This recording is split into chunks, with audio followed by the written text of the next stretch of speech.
A racist court clerk laughed in my face at 7:50 in the morning. By lunchtime, she was sitting in the same courthouse lobby in handcuffs, sobbing and screaming about her 30 years of service while investigators opened her desk and pulled out envelopes stuffed with cash. And all of that, every bit of that fallout, started because she took one look at my skin and decided I could not possibly be a judge. Let me ask you something right at the start. Has anyone ever decided who you are in 3 seconds just by looking at you? Decided how smart you are, how far you can go, what you're worth before you ever opened your mouth? If you know that feeling, you already understand the burn that was sitting in my chest that day. The kind of burn that can wreck your life if you lash out the wrong way or change an entire system if you aim it carefully. So yeah, this is the story of how a clerk laughed at the wrong black woman. But it's also about something deeper, about what happens when the person who just does paperwork decides they're actually the one who runs justice. I'm Judge Annalise Vaughn, and this is the wildest first day on a new bench I've ever had. It started like a lot of my first days do. New courthouse, new state, new docket. I'd accepted a midterm appointment to the Banaka County Superior Court. After a judge retired, suddenly packed up my life to move closer to my aging father. And that morning, I was doing my usual ritual, showing up early without my robe just to feel the place. I don't like to walk into a courtroom cold. I think courthouses have a heartbeat, and if you listen before the chaos starts, you can tell if it's healthy or not. Banaka County Courthouse did not feel healthy. The building looked like a bunker that lost a fight with a coal plant. 6 stories of stained gray stone, slit-like windows that let in strips of gray morning light instead of sunshine. When I pushed open the heavy bronze doors a little before 7:45 a.m., the air hit me. Stale coffee floor wax, that faint metallic edge that if you've worked around enough criminal calendars you start to recognize as fear. You know what I mean, right? That kind of air that already feels tired before the day even starts. The main lobby was mostly empty, just echoes fluorescent hum and my heels clicking on worn linoleum. To my right, a long wooden bench scarred from decades of nervous people tapping their feet. To my left, the clerk's office, a glass box built out of thick, slightly tinted bullet-resistant panels with 3 service windows cut into it. Only one window was open, shining a tired rectangle of yellow light onto the floor. Behind that open window sat the woman who thought she ran that world. Her hair hit me first, a towering, sprayed into submission beehive of gray blonde that looked like it could survive a hurricane. Glasses on a beaded chain lips pressed into a permanent line that said she'd run out of patience sometime in 1998.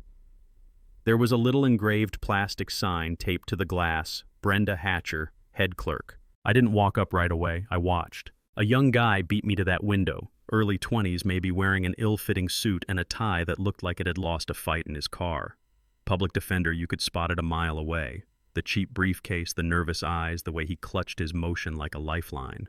"Excuse me, Ms. Hatcher," he said, voice cracking just a little.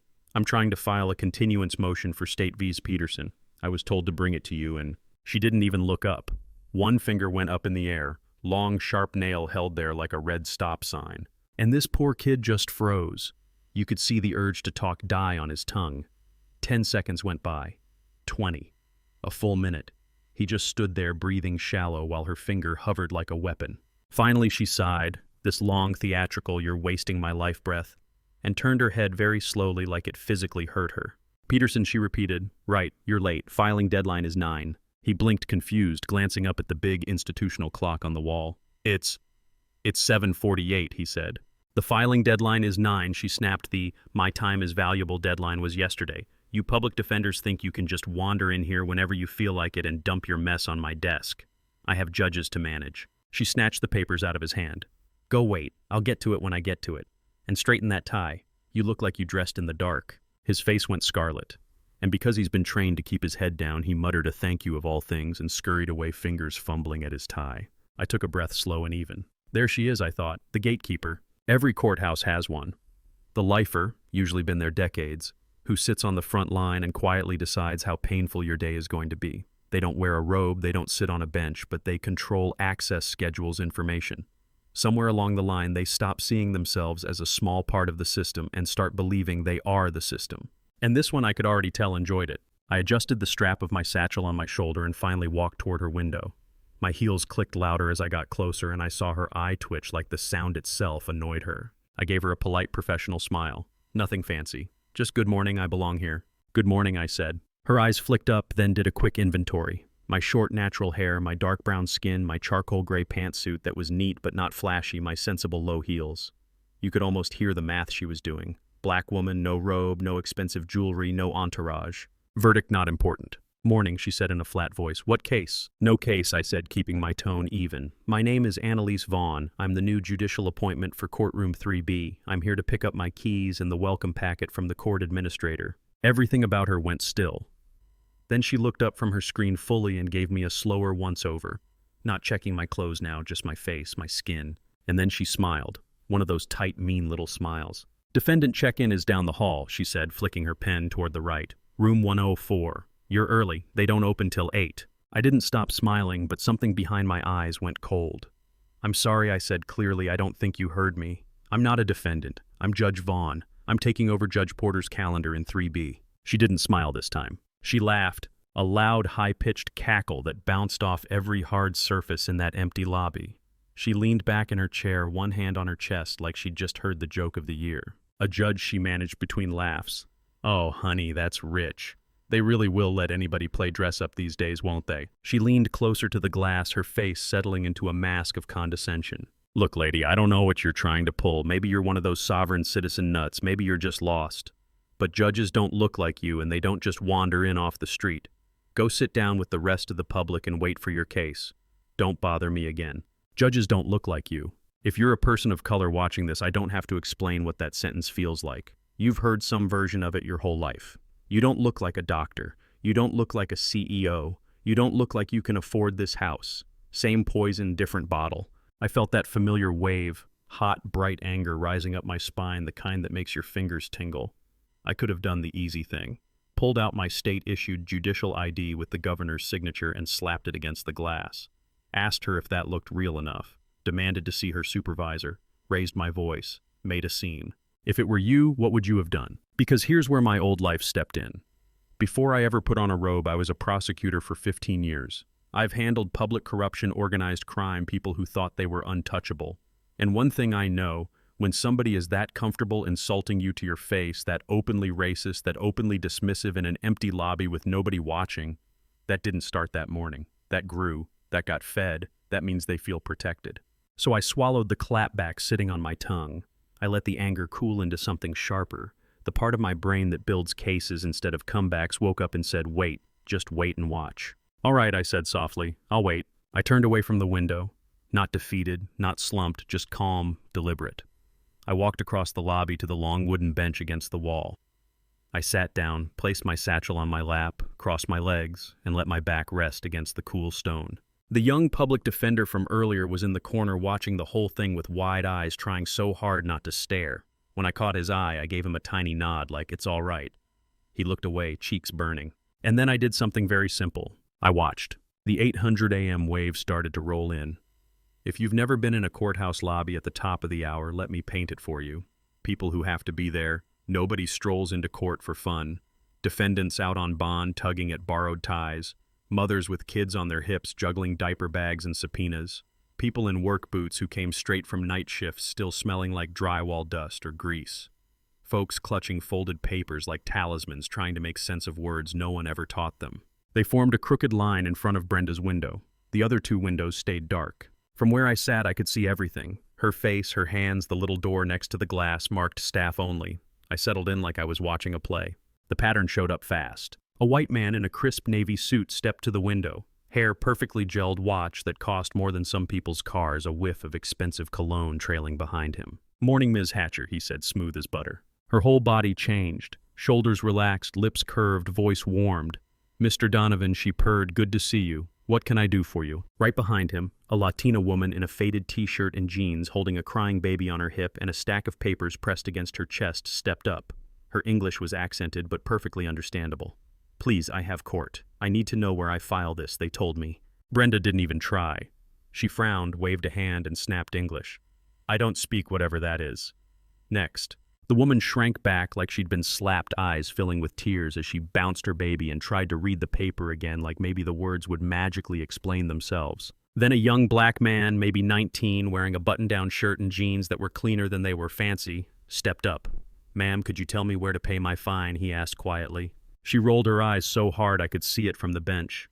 Do I look like a cashier basement? And tuck in your shirt. This is a courthouse, not a nightclub. Same job, same window, completely different treatment. Do you think that's fair? We all know this stuff happens, but we don't always catch it in 4K like that. And then things shifted from ugly to truly dangerous. That white lawyer, Mr. Donovan, finished at the window with a smile and a "thank you, Brenda," then drifted away from the line. But he didn't go back to the benches. He walked over to that small, solid door beside the glass, the one with the staff-only sign. He glanced around once like he was checking for witnesses, then knocked in this very specific rhythm. 2 quick taps, pause, 1 tap. The door cracked open. Brenda's face appeared in the gap, not the sour, hostile face from 5 seconds ago. This one was eager almost, hungry. "Rex," she whispered, "you're early. Got a client with a 9 a.m. arraignment." "You know how it is," he murmured, keeping his body angled to block the view from the lobby. "You have that thing for me." "The AM docket assignment right here," she said, and passed him a folded piece of paper. Quick, casual. He took it with one hand, and with the other, as smoothly as if they'd rehearsed it, he slipped her a white business envelope. It was thick. Too thick to be a letter, thick like folded bills. She didn't count it, didn't question it. She just took it, slid it into the top left drawer of her desk like she'd done it 100 times, and closed the door. And just like that, the Queen of Sour was back behind the glass, barking next at the line. I sat there very still. My heart rate didn't spike, but my focus did. I've seen a lot of dirty deals in my career. That was one of them. Stick around, because what happened next will blow your mind. At about 8:10, she walked in. Mid-30s hair thrown into a messy bun that had given up t-shirt half tucked into wrinkled slacks, clutching a thick stack of paperwork to her chest so tightly her knuckles were white. Her eyes were red-rimmed, the kind of red you get from crying all night, not allergies. She scanned the lobby, saw the line, and cut straight to the glass. "Please," she gasped. "Please, I have to file this. It's a restraining order. He found my sister's address. He said he's coming. I have to file it before my 9:30 hearing, please." The man she jumped in front of turned annoyed. "Hey, lady, back of the line," he snapped. "I can't," she said, voice breaking. "Please, Brenda, please, I'm begging you." So they knew each other. That told me a lot. Brenda stared at her with that same bored expression she'd used on everyone who wasn't paying her or flattering her. "First of all, you don't cut the line," she said. "Second, all temporary restraining orders and ex parte motions had to be filed by 8:00 a.m. to be heard this morning. You're late. File it now. It goes on tomorrow's docket." Tomorrow, the woman practically screamed. "He'll find me by tomorrow. I don't have until tomorrow. It's right here. You're right there. Can't you just, please, can't you just stamp it?" Brenda flicked her eyes up at the clock. "It's 8:11. System locks the 8 a.m. filings. My hands are tied. It's the system. The system. Convenient little ghost we blame everything on." The woman, I later learned her name Sarah Jenkins, just crumpled. Right there on the floor, sliding down the glass, sobbing "no, no, no" over and over like a prayer. I watched Brenda's face. No pity, no conflict, just calculation. After a long, cold moment, she sighed and walked out from behind the glass. She leaned down so close to Sarah I could barely hear her. "Get up," she hissed. "You're making a scene." She helped her stand, then dropped her voice lower. "Look, I might be able to help you. The system can be flexible, but a late filing override requires a fee, a significant one, for the administrative hassle." Sarah blinked, confused, desperate. "A fee, I'll pay it. How much?" "The fine for an emergency override is $200 cash," Brenda said, like she was quoting some official schedule. "For the record, there is no such fee." Sarah's face fell. She swallowed hard. I only have 150, she whispered. "It's all I have till my check. Please." Brenda glanced around the lobby. Her gaze passed right over me like I was invisible. 150 will have to do," she said, as if she were doing Sarah a favor. "Give it to me." Sarah's hands shook so badly she dropped her wallet twice. Finally, she managed to pull out a wad of crumpled bills, a 50, some 20s, some 1s, and handed them over. Brenda palmed the cash and walked back behind the glass. She opened that same top left drawer, the one with Donovan's envelope, tucked the money inside, then reached for an old-school date and time stamp. You know the kind with the little rolling numbers? From my bench, I watched her roll the time back, carefully, intentionally. Then she slammed the stamp down on the top page of Sarah's filing, received 7:58 a.m. She walked back out, thrust the papers at Sarah, and said, "There, you're on the 9:30 docket, courtroom 2A. Now go, you're holding up my line." Sarah grabbed the stack, tears still streaming, but now mixed with relief. She thanked her, and ran toward the elevators. Brenda went back to her window, opened that drawer one more time just to make sure everything was tucked away, then smiled at the next lawyer in a $1,000 suit. I sat there with my hands folded on my lap, and for a second I just closed my eyes. Not to calm down. I wasn't heated, I was past that. It was like a lens snapped into place. In under an hour, this woman had shown me racism, bullying, bribery, extortion, and now tampering with official records. She wasn't a bad morning. She was a pattern, a tumor. And she had laughed in my face. By 8:25, I knew my day was not going to be what I'd planned. This wasn't just about my pride anymore. This was about everyone who ever had to stand in that line. I stayed on that bench a little longer watching. I saw her lose a file for a low-income housing advocate claiming she couldn't find it anywhere, delaying a hearing that would decide whether families could stay in their apartments. 20 minutes later, a corporate attorney walked up with a big white box of fancy bakery pastries, smiled, and said, "Morning, Brenda." She laughed, took the box, put it on her desk, opened the same drawer, shuffled something, and, surprise, found the file. Different people, same window, different rules. At 8:45, a tall man in a bailiff's uniform came in through the side door. Bailiff on his jacket, Kent on his nameplate. He looked tired, the permanent kind of tired you get from years of courthouse drama. "Morning, Brenda," he said, stopping at her window. "Morning, Frank," she answered, bright and friendly again. "The dregs are out in force today." Judge Porter would have had half of them locked in holding for contempt by now. "I don't know about this new one." "Vaughn Wright, from out of state." "That's the one," Kent said, sipping his coffee. "You met her yet?" "Not exactly," Brenda replied, dropping her voice, but not enough. "I'm sure she's some affirmative action hire. Probably won't know a motion to compel from a motion to dismiss. We'll have to train another one. It's exhausting." I filed that comment away with the rest. Kent chuckled, finished his coffee, and tossed the cup. "Well, time to open the circus. You ready for 3B? "As I'll ever be," she sighed, rolling her eyes. He walked over to the heavy doors of courtroom 3B and unlocked them. People started drifting toward the doorway. Lawyers, defendants, families. And I stood up. After sitting perfectly still for almost an hour, the movement made a few heads turn.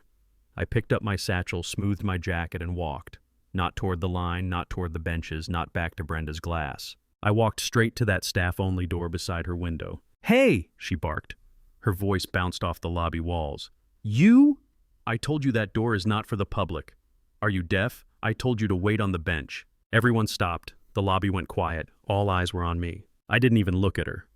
I stepped up to the little black card reader on the wall, reached into my pocket, and pulled out a plain white plastic card, my temporary all-access badge from State Judicial Administration. I held it up to the reader. Beep! Red light turned green, loud click of the lock releasing. You ever hear a room go from noisy to dead silent all at once?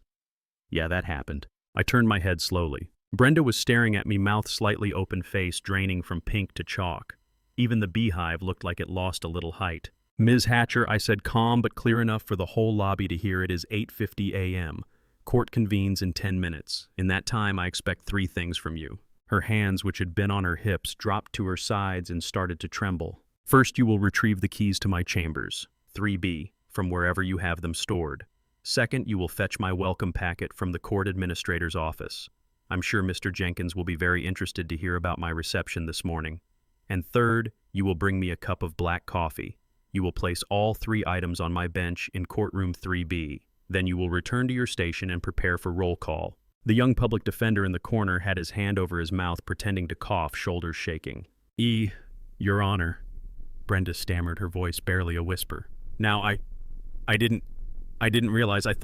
You thought I was a defendant," I said, cutting her off, still calm. "You thought I was the public. You thought I didn't look like a judge. What you failed to think, Ms. Hatcher, is that whoever you are talking to in this building, no matter how they look, no matter what paperwork they're carrying, is entitled to basic human dignity. Your assumptions are not my problem, but as of this moment, they are definitely your problem." I turned back to the door. 10 minutes, Ms. Hatcher," I said over my shoulder. "Don't be late. It sets a bad example." And I walked through. Inside my new chambers, the air was cooler. Quiet. The space smelled like lemon polish and old paper. Judge Porter hadn't left much behind. An empty desk, a few generic law books, a tall wardrobe. I opened it and found the black robe hanging there, heavy and familiar. I took off my jacket and slid my arms into the sleeves. The weight settled on my shoulders like armor. Not because I'm anyone special, but because of what it represents. Responsibility. Power.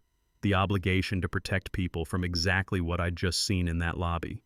For the record, I did not get this job because I checked a diversity box. I went to Harvard Law. I spent years as an assistant U.S. attorney. I helped dismantle racketeering rings in Chicago that made this little courthouse operation look like a lemonade stand. I know corruption when I see it. I hadn't planned on finding it before 9 a.m. on my first day, but here we were. At exactly 900, I heard the muffled boom of Officer Kent's voice through the door. All rise. The Banaka County Superior Court Part 3B is now in session, the Honorable Judge Annalise Vaughn presiding. I stepped out, walked up the short stairs, and took my seat at the bench. The courtroom was full, lawyers in suits, some polished, some shiny at the elbows, defendants with worry etched into their faces, family members clutching purses and hope. At the clerk's station to my right stood Brenda.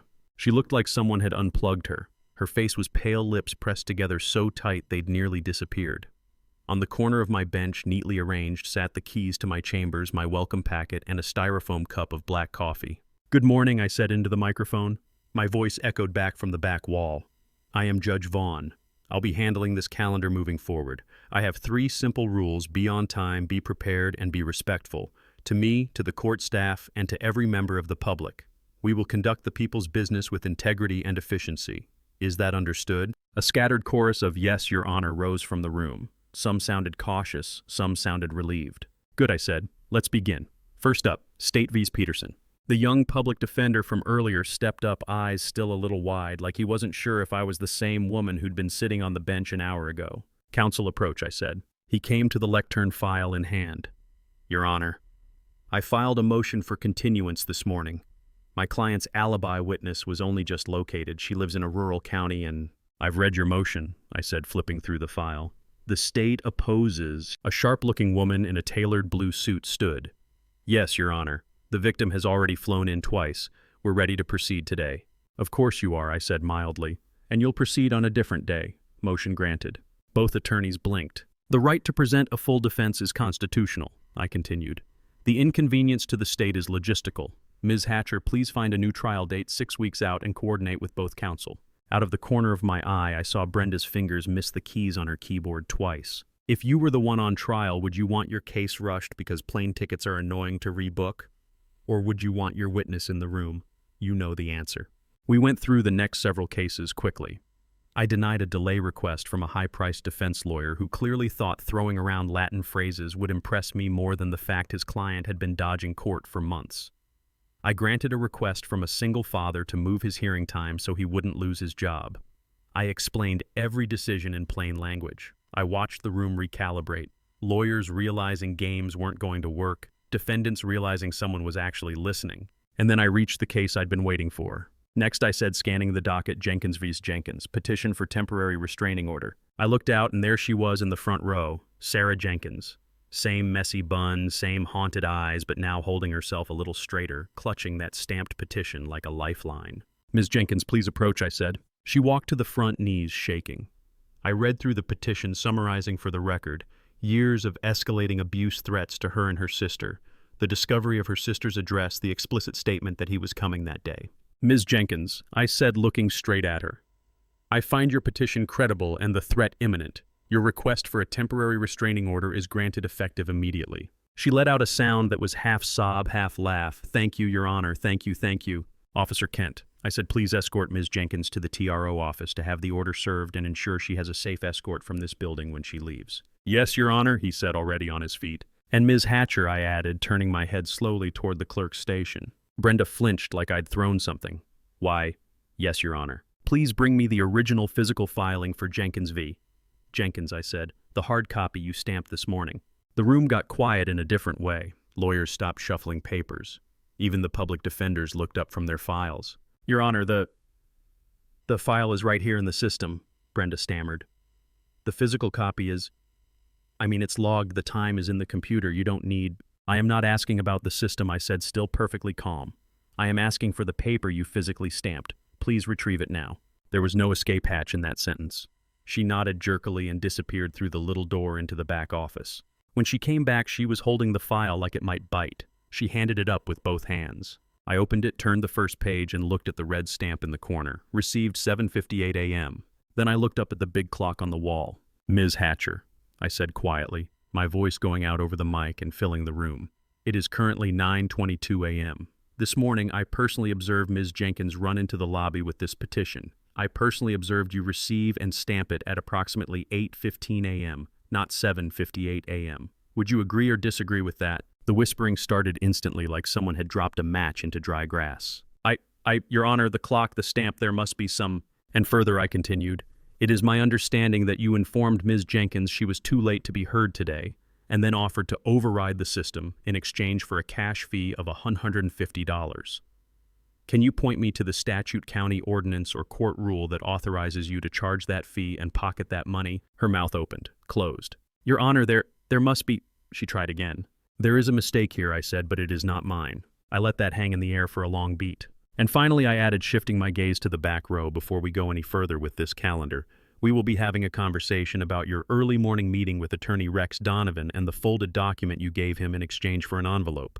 But that will be handled off the record with the participation of the district attorney's office. I watched Donovan's face go from bored to full-on panic in half a second. Court will stand in recess, I said. Ms. Hatcher, you are to remain available. Officer Kent, you will secure Ms. Hatcher's desk, her computer, and her personal effects. No one touches anything. Mr. Donovan is not to leave the building. We will reconvene after I have spoken with the presiding judge and the DA. Gavel down. Recess. If you've ever wondered what it looks like when the system gets put on the stand instead of the defendants, that was the moment. Back in my chambers, the phone calls started. I called the court administrator, Philip Jenkins, told him calmly that his head clerk was on immediate administrative leave for suspected felony misconduct and that he should get himself down to 3B if he wanted any say in how this played out. He sputtered about protocol and 30 years of service. I reminded him that I had personally observed bribery, extortion, and tampering with court records, and that I was a sitting judge who'd spent 15 years as a prosecutor. He came down. The presiding Judge Miller stormed into my chambers, red-faced, demanding to know why half the morning docket was frozen. I told him. He didn't believe me. So I invited him on a little tour. We went back out as a group, me, Miller, Officer Kent, and Brenda, who looked like she might faint, behind the glass into the clerk's office. The lobby was buzzing, people craning their necks to see. I stopped at her desk. Top left drawer, I said. Open it. Her hands were shaking so badly she fumbled the key 3 times before it finally turned. She pulled the drawer open. 2 envelopes. One white thick, neatly folded. One sloppy bundle of cash held together with a rubber band. Miller let out a sad, deflating sound. Oh, Brenda, no. I didn't touch the evidence. I used a pen to nudge the white envelope. This, I believe, belongs to Mr. Donovan, I said. Payment for advance notice on judge assignments and possibly more. And this, I added, nodding at the crumpled cash, is $150 taken from a domestic violence victim in exchange for doing a job you are legally required to do for free. That was when the mask cracked. They don't pay me enough, she snapped, suddenly tears giving way to anger. 30 years in this dump, 30 years dealing with this trash, she said, flinging a hand toward the lobby. 30 years fixing judges' mistakes, getting yelled at, being treated like a servant. Donovan said I deserved more. That's all, he was just grateful. And that woman was late. There are rules. There are always rules. The rules you broke, I said softly. The rules you sold. Right on cue. 2 men from the DA's Public Integrity Unit walked up, flashed badges, and asked Judge Vaughn. That's me, I said. Your primary suspect is Ms. Hatcher. Your primary evidence is in this drawer. Mr. Donovan is being held in my courtroom. You're welcome. They started their process. Photos, logs, Miranda warnings. Brenda went from angry to sobbing to numb in cycles. And just when I thought I understood how deep this rot went, the twist hit. When they brought Donovan to my chambers with his lawyer, he looked like a different man. All that slick confidence had evaporated. His fingers twisted at his cufflinks like they could undo the last 5 years. We talked. I reminded him of his obligations as an officer of the court, laid out the penalties for bribery and conspiracy, the likelihood of disbarment. Then I did what prosecutors do.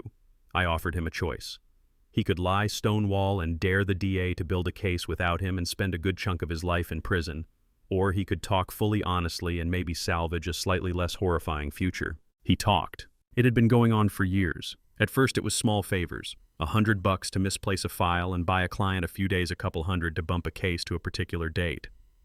Then it grew. $500 for steering a DUI toward a notoriously lenient visiting judge. Larger envelopes for consistent treatment. And that folded piece of paper I'd seen that morning, the one from the AM docket assignment conversation. It wasn't about the judge at all. It was a sealed witness list. His 900 AM arraignment was for a wealthy, violent client accused of a brutal assault. The paper Brenda had given him contained the name and current address of the prosecution's key witness, the victim's sister who had been moved for her own safety. That information was supposed to be sealed, protected, and released only under strict conditions.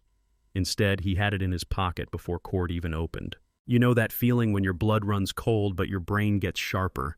That. I picked up the phone, called the DA's investigator right back in, and read the address off the confession. I need a protective detail at this location right now, I said. We're done talking about scheduling favors. We're talking about lives. That was the real twist.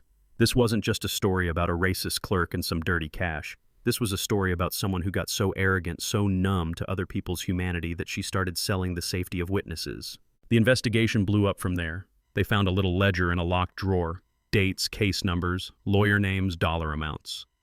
Donovan wasn't her only client. She'd been running a pay-to-play operation out of that glass box for years, layering it on top of a foundation of racism and petty cruelty. Cases had to be audited. Some convictions had to be reviewed. Multiple lawyers faced charges or disciplinary action. The local paper had a field day. The Hatcher scandal splashed across the front page like a soap opera. People wanted to pretend it was all about one bad actor. But if you've been in systems like this, you know, one bad actor doesn't last 30 years without help, or at least without people looking the other way. Eventually, Brenda stood in front of a different judge in a different county to be sentenced. She pled guilty to multiple counts of bribery, tampering with public records, and conspiracy to obstruct justice. Her lawyer begged the court to consider her 3 decades of service as a mitigating factor. The judge did consider it, as proof of how long she'd had to learn better. He gave her 12 years in state prison. She fainted when she heard the number. Donovan was disbarred. He did time of his own, less than he could have, more than he wanted, and his testimony helped bring down or stain several other careers. The witness whose information had been sold, thank God, was found safe in time. She later testified with full protection, and the man who hurt her family pled out rather than risk a jury. That's the headline version. The scandal, the downfall, the karma. But the real work started after the headlines moved on. With Judge Miller's full support, and believe me, he was humbled by what he'd missed under his nose, we started rebuilding. We put new checks in place so no one person could control key processes the way Brenda had. We audited dockets randomly and regularly. We required more transparency on case assignments, file movements, fee payments. It was boring, unglamorous policy work, but that's how you keep another Brenda from blooming. And I knew we needed one more thing, a new face at that window. We posted the job for a head clerk. Lots of people applied, folks with years of admin experience, people who'd worked in neighboring counties, shiny resumes with all the right buzzwords. I interviewed them. They were fine, competent, safe. But I kept thinking about that young public defender from my first morning, the kid with the crooked tie and the shaking voice who still managed to say thank you to a woman who'd just shamed him. The one who showed respect even when he wasn't getting any back. I called him into my chambers. "Mr. Peterson," I said, "I'm considering you for head clerk." He stared at me like I'd spoken in another language. Me. "Your Honor, I'm a public defender. I know what your job title is," I said. "I also know what I saw. I saw how you handled being belittled in a public lobby. You didn't snap back. You didn't treat the people you represented like an inconvenience. You followed the rules even when someone was using them as a weapon. I don't need a head clerk who loves power. I need one who understands service. Can you be that person?" He swallowed hard. I can try," he said. "That's better than most people promise," I told him. "If you accept your first job is simple. Fix the way this place greets people." He said yes. His very first act as head clerk was to take down Brenda's old nameplate and hang a new sign at the window. 2 lines in English and Spanish: "We are here to help. Your dignity is our priority." Cheesy maybe, necessary absolutely. I also made sure we made things right with Sarah Jenkins. I tracked her down, sat her down in my chambers, and told her, plainly no legal jargon, that what happened to her in that lobby was wrong, that it was not her fault, and that I was sorry the system had let someone like Brenda stand between her and safety. I had her $150 reimbursed from a court emergency fund. And when her final hearing came up for a long-term protective order, I kept her case on my calendar. I listened. I granted the maximum allowed protection. I watched the tension ease off her shoulders piece by piece. Months later, things looked different. The courthouse was still a fortress on the outside, but the inside felt lighter. People still looked scared. Court is court. But there was less of that confused, hopeless look in the lobby. More people walking away from the window with answers instead of shame. One evening, after a long day of hearings, I walked through the lobby on my way out and stopped for a moment at a distance. At the window behind the glass was Peterson in a neat button-down, no robe, no power trip, just a man doing his job. On the other side of the glass was a young black woman in a basic navy suit holding a legal pad and a motion that looked like it had been rewritten 3 times. She was clearly brand new, voice, low eyebrows pulled together. I'm sorry, she was saying, I'm trying to file a motion for substitution of counsel, but I don't know if I attach the proposed order here, or if it gets a new case number and I don't want to mess it up. And it's confusing, Peterson said, smiling gently. Totally normal. Here's how it works. It goes under the original case number, and your proposed order gets stapled right behind the motion. Tell you what, I'll come around and show you where to put the file. He came out from behind the glass, out from the little fortress inside the fortress, and stood next to her, pointing at the top of the form, explaining calmly. You could see her shoulders drop as the panic left her body. Thank you, she breathed. I was so afraid I was going to screw it up. Everyone screws it up the first time, he said. My job is to help you get it right. Welcome to Banaka County Counselor. She smiled. For the first time since she walked in, she smiled. I didn't interrupt. I didn't walk over and make some speech. I just kept walking toward the exit, my heels clicking on the floor. The sound echoed in that lobby in a way that felt different now. Less like walking inside a machine, more like walking through a place that remembered why it existed. Here's the thing about karma we don't always talk about. It's not just bad person gets punished, it's the ripple effect. It's what breaks when they fall, and what finally gets fixed. Brenda spent 30 years building this little kingdom where she was queen of the glass box. 30 years deciding who got kindness and who got contempt, who got English. I don't speak whatever that is, and who got, yes, sir.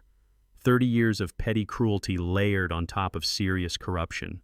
She lost all of it in one morning because she couldn't see past the color of my skin and the cut of my suit. She didn't just lose her job. She lost her freedom, her reputation, the story she'd been telling herself about being the one who keeps this place running.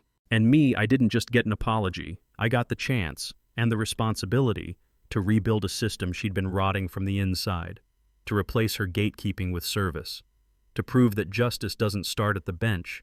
It starts at the window where scared people ask, what do I do? So let me throw it back to you. What do you think of Brenda's downfall?